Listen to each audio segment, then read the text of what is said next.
आज का ई लेक्चर का विषय है कॉजेज ऑफ अनएम्प्लॉयमेंट इन राजस्थान। राजस्थान में बेरोजगारी के कारण। ये बीकॉम पार्ट सेकंड के विद्यार्थियों के लिए है। विषय है EFM first, economic environment in Rajasthan. Rajasthan में आर्थिक पर्यावरण। और मैं हूं doctor Manu Sharad Pathak, department of EFM, SRLS government college Kaladera Jaipur. आप सभी विद्यार्थियों का हार्दिक स्वागत और अभिनंदन करता हूं। वैसे तो बेरोजगारी की जो समस्या है वो पूरे देश की समस्या है, लेकिन राजस्थान में खासतौर से बेरोजगारी की समस्या और अधिक विकट हो जाती है। और इसके क्या कारण हैं उसको देखने से पहले थोड़ा इस पर नजर डाल लेते हैं, इनके आंकड़ों पर। राजस्थान की अनेक समस्याएं हैं, जिसमें बेरोजगारी, निर्धनता एवं आर्थिक विषमता भी एक प्रमुख समस्या है। वैसे तो सभी राज्यों एवं संपूर्ण देश में ही इन समस्याओं से जूझ रहा है, किंतु राजस्थान की स्थिति बहुत खराब है, बदतर है। राजस्थान में जनसंख्या में तीव्र वृद्धि हुई है, कृषि उत्पादन में अनिश्चितता है, औद्योगिक दृष्टि से पिछड़ा हुआ है। इसी कारण से बेरोजगारी की जो समस्या है वो बढ़ती चली जा रही है। अगर राष्ट्रीय सैंपल सर्वे 68 दौर की गणना के अनुसार अपन चलें तो 2011-12 में राजस्थान में बेरोजगारी की दर 1.2% थी। शहरी क्षेत्रों की बात करें तो यह दर 3.1% थी, जबकि ग्रामीण क्षेत्रों में यह दर 0.7% थी, यानी ग्रामीण क्षेत्रों में यह दर कम थी। राजस्थान में अनेक प्रकार की बेरोजगारी है, जैसे ग्रामीण क्षेत्रीय बेरोजगारी, मौसमी बेरोजगारी, टेक्नोलॉजिकल बेरोजगारी, शहरी बेरोजगारी, अल्पकालीन व दीर्घकालीन बेरोजगारी, चक्रीय बेरोजगारी, आत्मक बेरोजगारी एवं छिपी हुई बेरोजगारी आदि। राजस्थान में बेरोजगारी के क्या कारण है, इस पे एक नजर डाल लेते हैं। सबसे पहला कारण है प्रतिकूल भौगोलिक स्थिति। जैसा कि अपन जानते हैं, राजस्थान जो है वो मरुस्थल क्षेत्र है, यानी 60% जो क्षेत्र मरुस्थल है। यहाँ का जो किसान है वो मौसम पर निर्भर करता है, यानी जो बारिश होती है, अगर समय पर बारिश नहीं होती है तो सूखा पड़ जाता है। तो ऐसी विकट स्थिति के अंदर भौगोलिक स्थिति के कारण अधिकतर समय जो है वो एक बेरोजगारी की समस्या जो है हमारे श्रमिकों किसानों के लिए बनी हुई रहती है। औद्योगिक विकास भी यहाँ पर धीमी गति का है। राज्यों में औद्योगिक संरचना के अभाव में औद्योगिक विकास की गति धीमी रही है। परिणाम स्वरूप राज्य में रोजगार दर में वांछित वृद्धि नहीं हो पाई है और बेरोजगारी की बढ़ती जा रही है।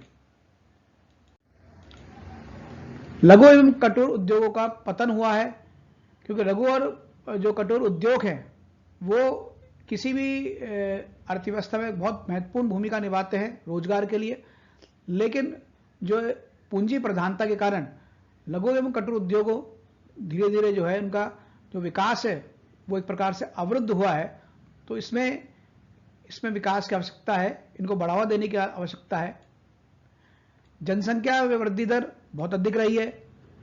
राजस्थान में रोजगार की वृद्धि दर जहां 2.1% वार्षिक रही है, वही जनसंख्या वृद्धि दर 2.8 से 33% की मध्य रही है, यानी कितना अधिक जो है जनसंख्या वृद्धि हुई है। इसी प्रकार से सिंचाई जो सुविधाएं हैं उनका भी अभाव रहा है हमारे राजस्थान में। राजस्थान में अकाल व सूखा की स्थिति, मानसूनी वर्षा के कम व अनिश्चित होने के कारण निरंतर बनी रहती है। साथ ही सिंचाई के साधनों का भी अभाव है। परिणाम स्वरूप कृषि कार्य चौपट हो जाता है और ग्रामीण क्षेत्रों में बेरोजगारी बढ़ जाती है।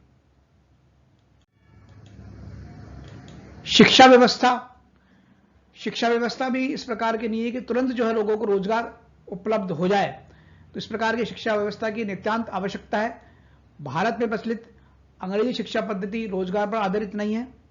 यहां तकनीकी व व्यावसायिक शिक्षा का वांछित विकास नहीं हो पाया है। परिणाम स्वरूप शिक्षा और स्वरोजगार व्यवस्था के बीच कोई संबंध नहीं पाया जाता है। इसका परिणाम क्या है? रोजगार में निरंतर वृद्धि हो रही है। तो शिक्षा व्यवस्था में एक भारी परिवर्तन की आवश्यकता है। रोजगारमुखी शिक्षा व्यवस्था की जरूरत है। इसी प्रकार से प्रभावी रोजगार नीति का भी अभाव है, यानी इस प्रकार की रोजगार नीति होनी चाहिए जिससे कि जो है अधिक से अधिक लोगों को रोजगार मिले, यानी उन क्षेत्रों में जो है विनियोजन को बढ़ावा देना चाहिए जहां पर कि रोजगार की अधिक संभावना, जैसे पर्यटन उद्योग है, पर्यटन उद्योग में बहुत संभावना है, खनन उद्योग में बहुत संभावना है। इसके अलावा स्वयं रोजगार के अवसरों को बढ़ावा देना चाहिए, स्वयं सहायता समूह को बढ़ावा देना चाहिए, माइक्रो फाइनेंस के माध्यम से बढ़ावा देना चाहिए। इस प्रकार की प्रभावी रोजगार नीति का अभाव रहा है, तो इसमें बहुत आवश्यकता है इसको सुधार के लिए। यद्यपि राज्य सरकार ने ग्रामीण क्षेत्र में रोजगार के अवसर बढ़ाने के अनेक प्रयास किए हैं, जिसमें एकीकृत ग्रामीण विकास कार्यक्रम, राष्ट्रीय ग्रामीण रोजगार कार्यक्रम, ग्रामीण भूमिहीन रोजगार गारंटी योजना, जवाहर रोजगार योजना, इन सब कार्यक्रमों के माध्यम से सरकार ने रोजगार बढ़ाने में एक प्रकार से अथक प्रयास किया है, लेकिन ये पर्याप्त नहीं है। इसीलिए बेरोजगारी को दूर करने के लिए एक रोजगार सलाहकार समिति का गठन किया गया प्रोफेसर वीएस व्यास की अध्यक्षता में, और उन्होंने ये सुझाव रखे। इन सुझावों को व्यास समिति के सुझाव कहते हैं और ये काफ़ी प्रभावशाली सुझाव हैं, जिसमें सबसे पहला है सिंचाई सुविधाओं का विस्तार। सिंचाई सुविधाओं का विस्तार एवं बहुफसल कार्यक्रम अपनाकर कृषि क्षेत्र में रोजगार के अवसर बढ़ाए जा सकते हैं, जिसमें इंदिरा गांधी नहर से सिंचाई सुविधाओं का विस्तार कर 2 लाख अतिरिक्त व्यक्तियों को रोजगार प्रदान कराया जा सकता है। दूसरा है पशुपालन को बढ़ावा, जिसमें मुख्य रूप से जो दुग्ध व्यवसाय से यानी दूध के व्यवसाय से संबंधित जो लोग हैं, व्यापारी हैं, अन्य जो पशुपालन करते हैं या जो ऊन व्यवसाय से संबंधित हैं, इन वृक्षारोपण जो कार्यक्रम से संबंधित हैं, इन लोगों को रोजगार के अवसर दिए जा सकते हैं। इससे 1.5 से 2 लाख व्यक्तियों को रोजगार उपलब्ध हो सकता है। इसके अलावा है खनन के द्वारा रोजगार के अवसर। राजस्थान में खनिज के अपार भंडार हैं, इनका अगर सही तरीके से वेधोन किया जाए तो इससे 3.5 से 5 लाख लोगों को रोजगार दिलाया जा सकता है। आगे उद्योगों के द्वारा रोजगार। राज्य में विनिर्माण उद्योग के विकास की बहुत संभावना है। राज्य में कृषि, पशुधन एवं खनिज आधारित उद्योगों का विकास तेजी से करके 5 से 8 लाख व्यक्तियों को अतिरिक्त रोजगार उपलब्ध कराया जा सकता है।